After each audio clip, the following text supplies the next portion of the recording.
시청자 여러분 안녕하십니까. 이제 자정을 막 넘겼는데요. 지금부터 전옥현의 안보정론을 시작하겠습니다. 이번에는요 진물시 이전과 관련해서 15번째 방송이 되겠습니다. 자, 이제는요 어제 이 시간에도 연합뉴스가 취재한 바에 따르면 청와대가 약간의 이제 긴장 분위기가 좀 엿보인다, 이런 보도가 나왔거든요. 근데 지금은요 연합뉴스의 일종의 그 취재의 분위기가 맞는 것 같습니다. 오늘 말이죠, 이 박수현이가 누구냐면 청와대 대변인이 아니고 공식 직책은 소통수석이에요. 근데 이 박수현이가 말이죠, 청와대 밖을 뛰어다니면서 방송가에 많이 나온다? 그러면 청와대가 불리한 거예요. 여론이 심상치가 않아. 그래서 이 박수현 수석이 청와대 데스크 앞에 앉아서 진두지휘 할 수가 없어요. 직접 여론을 만들어 가야 돼. 얼마나 급해요. 그러니까 그래서 오늘 하루 종일 말이죠, 5군데나 나왔어요. 제가 보기에 박수현 소통수석이 하루 종일 5군데를 뛰어다니면서 방송한다. 아주 이례적인 일입니다. 이 얘기는 바로 청와대가 얘기한 발목 잡기, 어깃장, 해선 불복, 이렇게 우리 지금 현재 국민의힘 쪽에서 비판 공세를 퍼붓고 있잖아요. 이게 먹히는 거예요, 국민들한테. 그러니까 이거 자칫 잘못하면 지금 현재 이 민주당 내 분위기, 청와대 내 분위기는요, 이거 이러다가 자칫 잘못하면은 발목 잡는 거는 우리 국민들이 싫어하잖아요. 아니, 싫으면 싫고 좋으면 좋고 분명하게 얘기를 해서 그거를 정리하는 것이 떠나는 대통령의 기본적 예양이기도 하지만요, 인간적인 측면에서도 최소한의 예의예요. 정치적으로, 도의적으로 우리가 그래도 명색이 동방예의지국이라고 하잖아요. 그러면은 신구 권력의 교체기, 인수인계기, 이게 가장 중요한 시기 아니겠어요? 이거요, 나중에 역사의 한 페이지에 남아요. 실패한 문재인 정권의 인수인계 작업, 이거 역사의 한 페이지에 반드시 남게 돼 있어요. 이런 나쁜 사례가. 자, 그러다 보니까 여론이 그렇게 호락호락하지를 않아요. 지금 민주당이 생각하는 대로, 청와대 문재인 대통령이 생각하는 대로 흘러가지 않아. 제일 중요한 게, 자기네는 말이죠, 마치 안보 공백을 이유로 대면 국민들이 맞아, 요즘 말이지 북한이 11번씩이나 도발했어, 4월 달에는 더 큰 도발이 있을 거야. 왜? 김일성 생일이 있으니까. 아니, 그런데 지금 이제 지하 벙커 아무데나 다니면서 지휘한단 말이야. 이거 말이 안 되잖아. 이게 통할 것 같아요. 왜? 이번 선거를 보니까 지금 국민들이요, 지금 이념으로 대결되어 있는데 중도, 보수, 진보하면 중도층이 커졌어요. 근데 이 중도층이 보수 쪽에 가깝게 커졌어요. 그러니까 큰 틀에서 보면 탄핵됐을 때는 진보 이 세력이 커졌어. 우리 보수가 약해졌어요. 근데 이제 문재인 정권이 5년 내내 실정을 하다 보니까 바로 옛날에 커졌던 진보층이 줄어들고, 그러니까 지금 뭐 김한길 같은 사람들, 김명준, 이런 분들 탈진보 인사들이 어마어마하게 늘고 있잖아요. 이런 분들이 다 인수에 가 있잖아요. 그래서 전반적으로 보수 세력이 좀 늘어났어요. 물론 선거 때 여론조사를 보면 중도 세력이 제일 커. 그럼에도 불구하고 보수화된 중도 세력이라고 보는 게 맞아요. 자, 그래서 여기에 호소하려고 보니까 이 바로 보수화된 중도 세력의 호소에서 0.73%로 진 대선을 지방선거에 뒤엎겠다, 이런 전략 때문에 지금 문재인 대통령이 이렇게 안보 공백이라고 하는 키워드를 꺼낸 거예요. 안보하면 통상적으로 대한민국에서는요, 이건 이 보수의 개념, 평화하면 민주당의 개념, 진보의 개념, 이렇게 되어 있는데 이거는 잘못된 이분법적 사고예요. 아니, 안보가 제대로 지켜져야 평화가 이루어지죠. 그 위에서 평화가 이루어져야 이게 지속 가능한 평화가 되는 거예요. 그래서 우리 보수 전문가들, 저와 같은 이런 사람들이 생각하는 안보의 틀이 우리 국민에게도 신뢰를 주고요, 한미 동맹관계를 비롯한 우리 국제사회에서도 신뢰받는 안보의 기준, 큰 틀이 되는 거예요. 이거를 문재인 정권은 5년 내내 무시했어. 그러다가 이번 선거를 보고 중도 보수층에 커지는 걸 보고 여기에 어필을 해야 되겠다. 그래야 지방선거에서 다시 뒤집게 된다. 이렇게 해서 안보라고 하는 개념을 꺼내들었어요. 본래요, 민주당에는 안보라는 인식이 전혀 없어요. 그러니까 제가 이 무능한 정부, 무책임한 정부, 무책임한 안보, 무능한 안보, 맨날 제가 비판하지 않을 수 없는 게, 힘이 뒷받침이 되지 않는 평화만을 주체했기 때문에 제가 비판하는 거예요. 그러다 보니까 이제 정권이 무너졌어. 그러니까 뒤늦게 안보가 뭐다 하는 그 가치를 안보의 이 정치 외교적인 국가 안보적인 측면에서의 이 웨이트를 뒤늦게 조금 알았어요. 제대로 알지도 못해. 조금만 아는 척 해가지고 안보를 딱 전면에 대해서 공격을 해 보았는데, 예, 보았는데 이게 역풍을 불기 시작하는 거예요. 그래서 박수현 수석이 오늘 하루 종일 뛰어다니면서 뭐라고 했느냐? 자기네가 청와대 이전에 반대하는 것이 아니다. 안보 우려를 하는 것이다. 이렇게. 그래서 협조 거부라는 이거는 전혀 사실이 아니다. 근데 지금 우리 지금 국민을 바보로 취급하는 거예요. 그러면서 이 대통령 당선인이 5월 10일 날 이제 새로 집권하는데 위기관리 시스템에 공백이 있어서야 되겠느냐? 그 우려를 전달했을 뿐이다. 반대 협조 거부 그런 뜻이 아닌데 이렇게 아무리 설명해도 오해가 자꾸 생겨서 너무나 안타깝다. 심지어는 목리, 어깃장, 대서물복 입에 담기 힘든 말까지 나오는 것에 대해서 전혀 그렇지 않다는 것을 다시 한번 진심으로 말씀드린다. 무지하게 수식어가 많아요. 이건 이제 MBC 라디오 표창원의 뉴스 사이킥에서 한 얘기인데, 예. 그러면서 문재인 대통령도 광화문 시대를 얘기했는데 왜 국민 곁으로 청와대가 가는 것을 반대하겠느냐? 말로 들어보면 그럴듯해요. 그럴듯해. 이렇게 해서요. 지금 이 박수현 정무수석, 이 소통수석이 오늘 하루 종일 뛰어다녔어요. 5개를 포함해서 라디오, 그 다음에 TV 출연했어요. 이 얘기는 뭡니까? 이제는 청와대의 반대 분위기가 안보를 핑계 삼은 반대예요. 예, 이걸 속이려고 하면 안 돼. 반대를 위한 안보 칼을 꺼낸 거예요. 반대 방점이 있는 거지 안보 우려의 방점이 있는 게 아니에요. 아니 언제부터 민주당이 문재인 대통령이 그렇게 안보를 걱정했냐고요. 언제부터. 이거요 지나가던 소가 웃을 일이에요. 그래서 태영호 의원이 이걸 가지고 야 이건 지나가는 소가 웃을 일이다. 예. 언제부터 안보 공백 혼란을 우려했느냐. 예. 지금까지 보았던 문재인 대통령이 맞느냐. 언제 한번 도발이라고 한 적이 있느냐. 북한이 그렇게 하고 있는데 훈련 한번 제대로 했느냐. 그리고 군사력이 아닌 대화로 힘이 아닌 종전선언과 같은 종이장으로 평화를 만든다는 정권의 안보 걱정을 한다니까 정말 깜짝 놀라겠다. 이러한 안보를 5년 동안이나 무너뜨린 안보 문외한들이 손에 좌지우지 되었다고 생각하니까 개탄스럽다. 이렇게 최영호 의원이 비판하고 있어요.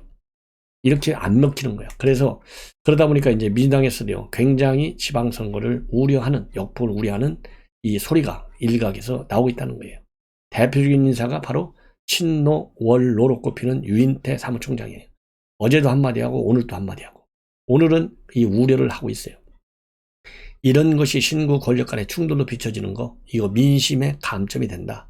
전략적으로 포석한다면 오히려 민주당에 그렇게 도움은 안 될 것이다. 예. 예. 이게 대표적인 유인태 말하자면 전 국회 사무총장의 입장이에요. 그리고 민주당에서도요 이 박용진, 금태섭 또 김종인 이런 사람들도 우려의 목소리를 내고 있어요. 박용진도 이제 먹고 사는 문제가 최우선순위에 있어야 되고 또 그것을 먹고 사는 문제를 가지고 윤 당선인 측하고 논쟁을 해야 되는데 과거에 자유한국당이 싸우는 야당, 강한 야당이 되었다라면서 이 빠루의 길, 즉 빠루라는 게 큰 보슬 뽑을 때 쓰는 그런 쇠 지렛대잖아요. 빠루의 길을 걸어가다가 크게 사고 나가지고 실패한 건 아니냐, 4.15 총선 때. 똑같이 현재 민주당이 그런 식으로 가고 있다. 그래서 지금 자유한국당 투쟁 일변 들어가다가 망했는데 민주당이 그런 식으로 가고 있다. 김종인 이 위원장도요. 이전한다고 꼭 소통이 되느냐 이렇게 비판적으로 보면서도 어차피 새로운 대통령이 탄생했으니까 물러나는 대통령이 다음 대통령이 일할 수 있도록 여건을 만드는데 협력하는 것이 현명하다 이렇게 얘기했잖아요. 예. 이러다 보니까 지금 민주당의 경우에는요 서울, 경기, 부산 이 큰 지역에서 내놓을 경쟁력 있는 인물이 안 나오는 거예요. 그 박용진 이 아까 말씀드린 대로 박용진 지금 의원도 말이죠. 이 정치적인 새로운 갈등 국면이 조성되는 거에 대해서 상당히 우려한다. 예. 지금 너무나 상황이 무겁게 보인다. 예. 이런 입장을 내놓고 그러면서도요 이 박용진은 뭐라고 그럴까요? 이 민주당 비판 각도도 좀 아쉬운 점이 있다. 앞으로 2년 동안 국회에서 입법권을 쥔 수권 여당으로 유가대책, 물가대책, 금리 인상 대책을 제시해야 되고 뜬금없는 어폭것 새 방을 이제 윤석열 당선이 날렸다. 그래서 MB 사면 여가부 폐지, 용산 이사. 이 세 가지에 왜 당선자가 집중하냐, 이런 비판적 입장도 내놓고 있지만은 청와대가 반대한 것에 대해서 우려를 박용진 의원도 표시하고 있어요. 다만 그렇지 않고 시종일관 강공으로 나오는 의원 인사들, 대표적인 게 임종석이에요. 임종석 뭐라고 하고 있느냐, 시간을 갖고 최소한의 절차를 지키자는 게 그렇게 어려우냐, 때론 접어주는 것도 지도자의 미덕이다. 그 대상이 국민의 여론일 때 경청은 지도자의 의무이다. 국민의 목소리를 외면하면서 국민과의 약속을 지키겠다는 것은 궤변이나 고집에 불과하다. 국민은 걱정이 쌓이면 그 다음엔 질책을 하고 또 그 다음에는 분노를 한다. 취임 후에도 통의동에서 직무를 하겠다는 얘기에 아연실색하지 않을 수 없고 시작도 하기 전에 국민의 근심이 쌓여간다. 이거 임종석은 어디서 온 사람이에요? 심지어 성장현 용산구청장, 이분은 이미 삼선했기 때문에 나오지 못해요. 그래서 아무도 자기한테 기뜸도 하지 않아서 지금 국민들이 굉장히 불만이 많고, 왜 이 개발계획 제안이 안 받는다고 하지만 제안을 안 받을 리가 없다 그러면서요 똑같이 비판적 입장문을 내놓고 있어요. 자, 그런데 이제 금태섭은 약간 중도 입장이에요. 문재인 정부도 비판하고 그리고 윤석열 당선자 측도 함께 비판하고 있어요. 양쪽 다 비판을 할 필요가 있다, 이런 얘기를 하고 있습니다. 예. 그리고 이제 회동이 무산된 거에 대해서도 비판적 시각을 내놓고, 특히 문재인 대통령은 넓은 마음으로 새로운 정부를 위해 많이 양보해야 한다. 문정부가 무슨 잘못이 있다는 게 아니라 어쨌든 미래를 보고 대승적으로 가야 하고, 당선인이 하고 싶은 걸 얘기하고 안 되는 건 당선인의 체면을 살려주고 열어주는 쪽으로 갔으면 좋겠다. 이러한 입장을 금태섭 의원은 또 내놓고 있어요. 자, 그런데요, 이제 아주 윤석열 반윤석열의 넘버원 인사 중에 하나가 최강욱 의원이에요. 이 최강욱 조금 전에 입장문을 내놨습니다. 야, 이게 윤석열 당선인한테 망난이래요. 이런 무식한 사람이 있어요. 나라의 주인은 분명 국민이라는 점을 윤석열 씨의 몸과 마음에 확실히 새겨줄 수 있도록 하겠다. 청와대를 떠나며 써올린 다짐에도 불구하고 정치검사들이 준 돈과 음모를 막아내지 못해 지금의 결과를 낳았다는 자책에 많이 힘들었다. 그러면서 면목이 없고 낙심보다는 황당함은 컸다. 그러니까 대선에서 졌기 때문에 그렇다는 거죠. 이겨야만 하는 후보고 선거였기에 결과를 받고 나서는 가슴이 뻥 뚫린 것 같았다. 3월 10일부터는 새로운 주제로 신선한 활동을 해보고 싶었는데 하지만 상황은 제 의지와 바람대로 흘러가지 않았다. 다시 시작하겠다. 평소의 성정대로 독선과 전행으로 일관한 것이 뻔한 사람을 두고는 볼 수 없다. 두고 볼 수는 없다. 나라와의 역사에 끼칠 해악이 너무 크기에 어떻게든 막아내고 이겨내야 할 책무가 있다. 무도하고 잔인한 권력은 결코 방지될 수 없고 용서할 수 없다는 다짐을 깊이 새기고 한 걸음이라도 나아가겠다. 걱정과 격려를 보내주신 많은 분들께 다시 한번 감사와 사죄의 말씀을 드린다. 망나니들이 장난질에 부서지고 망가지더라도 결코 무릎 꿇지 않을 것이다. 진정한 싸움도 이제부터 시작이다. 이게요, 주인이 최강욱이가 돼서는 안 돼요.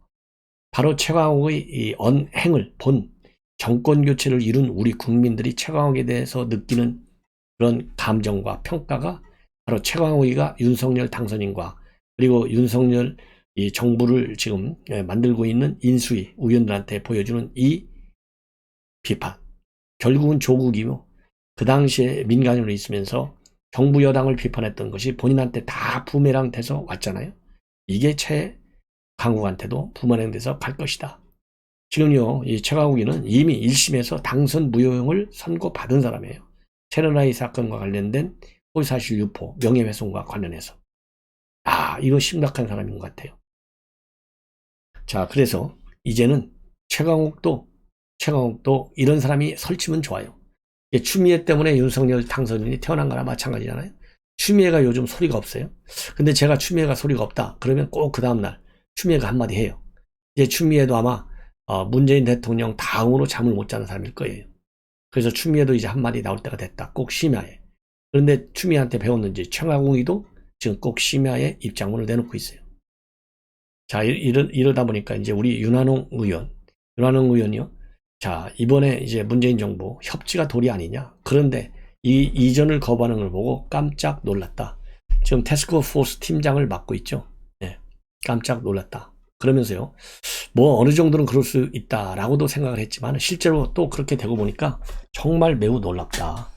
그리고 이 인수위라고 하는 것은 정권 인수인계를 원활하게 하기 위한 것이고, 새로 출범하는 정권이 국민에게 약속했던 것을 지키기 위해서 인수위 기간에 여러 가지를 준비하는 과정인데, 실무적으로 준비를 하겠다마는 청와대가 끝까지 협조를 하지 않는다면 약간의 시간 지연은 있을 수 있겠다. 그러나 계획을 미루지는 않는다. 임기가 시작되기까지 남은 50일 정도는 늦어질 수 있겠지만 저희들은 국민과 약속은 지킨다. 청와대는 100% 5월 10일 개방하고 윤석열 당선인이 통의동에서 근무할 수도 있고 여러 가지 방법이 있겠지만 현재는 그렇게 판단한다. 예.